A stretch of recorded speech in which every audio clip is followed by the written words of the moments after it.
2 KG সাইজের ইলিশ মাছ কাটতে গিয়ে আমার তো নাজেহাল অবস্থা। হ্যালো এভরিওয়ান, আসসালামু আলাইকুম, অ্যানাদার টু দ্য ভিডিও। সবাই কেমন আছেন? আলহামদুলিল্লাহ, আপনাদের দোয়ায় ও ভালোবাসা আমি ভালো আছি। তো অনেক দিন পর আপনাদের মাঝে আবারও একটা লং ভিডিও নিয়ে হাজির হলাম। কমবেশি সবাই জানেন এখন ইলিশ মাছের মৌসুম চলছে, তো আমরা এবার কিন্তু একটাও ইলিশ মাছ এখন পর্যন্ত খাইনি বললেই চলে। তো এই যে ফার্স্ট টাইম আজকে 2 কেজি সাইজের একটা ইলিশ মাছ কিনে আনা হয়েছে। মাছের যে প্রচুর দাম, আমাদের মতো লোকেদের কিনে খাওয়ার কোনো সাধ্য নেই, তাও আমরা বছরে একটা করে মাছ খাওয়ার চেষ্টা করি বড়টা। তো প্রতিবারের মতো এবারও একটা মাছ নিয়ে আসা হয়েছে। 2 কেজি সাইজের মাছটা ছিল, মাছটা অনেক চ্যাপটা ছিল, আমি 2 হাতে ধরে রাখতে পারছিলাম না।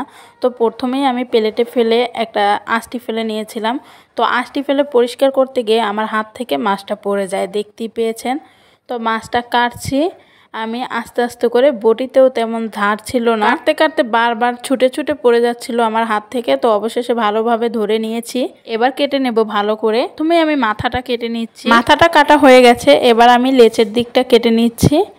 তারপরে আমি মধ্যে থেকে ফেলে নিচ্ছি। আমি ডিমটা আলাদা করব না, ডিম সহই আমি পেটির মাছগুলো কেটে নেব, তাই আমি ডিমটা বের করছি না।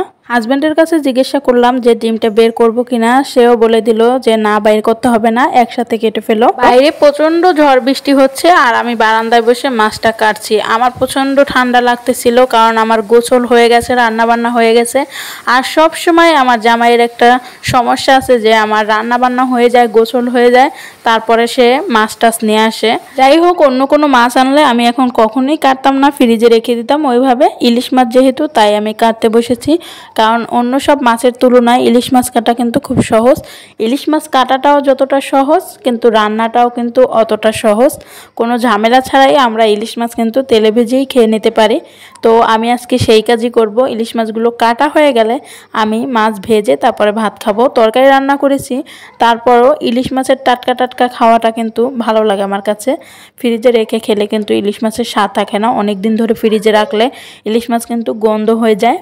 ফাইনালি আমার মাছগুলো কাটা হয়ে গেছে। আমি এবার ইলিশ মাছের পেটের ভিতরে নাড়ি ভুড়িটা পরিষ্কার করে নিচ্ছি। এটা কিন্তু আমি ফেলে দিই না কখনোই, কে ফালায় না না ফালায় জানি না, কিন্তু আমার কাছে অনেক ভালো লাগে, তাই আমি এটা রেখে দিচ্ছি।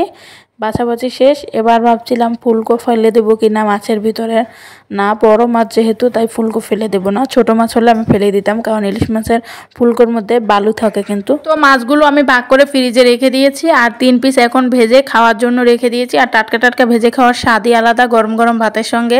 আর আমি কিন্তু ডিমালা মাছই আনতে বলেছি, কারণ ডিমালা মাছ আনলে ডিমও খাওয়া যায়, মাছও খাওয়া যায়। আর ডিম ছাড়া মাছ আনলে মাছই খাওয়া যায়, ডিম খাওয়া যায় না। তো এই তো ভাজা শেষ, গরম গরম ভাতের সঙ্গে খাচ্ছি। ভিডিওটা এই পর্যন্তই। সবার ভালো লাগলে লাইক কমেন্ট করবেন। ধন্যবাদ।